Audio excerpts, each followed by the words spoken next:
Okay, so the Planets, Gustav Holst, English composer, written 1914 to 1916, and it was premiered in 1918. It is 7 movements. Now, the concept of the planets was not astronomical the way we might think of it today. It was astrological.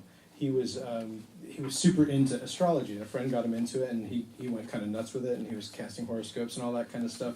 So that's how he was thinking of it. And you got to remember, also back in this era, we didn't have photographs like we do today, like real-life photographs of some of these planets. So these are much more vague conceptions. We're a long way from Star Wars and sci-fi and stuff like that, even though, ironically, that's Pretty close to it, that's actually. where it ended up, decades and decades later. So he originally wrote it in piano duet form, and then he scored it. His piano duet version does survive. It is published, so that's kind of fun to look at.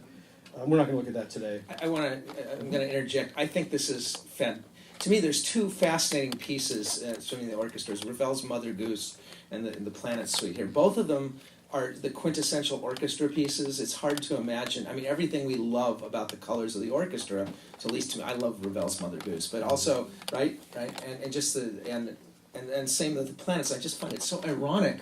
They were both piano pieces. They started as piano pieces. They were thought of as piano pieces, and I think the one takeaway from that is that as we're going to be spending so much time probably talking about color and everything, but it's interesting to know that their music for them, the composers, transcended that color.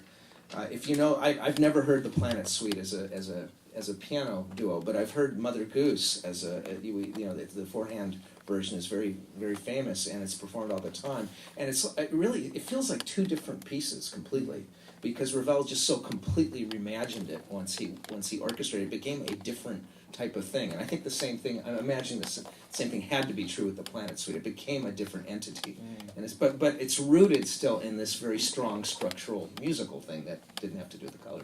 Just wanted to. No, that's excellent.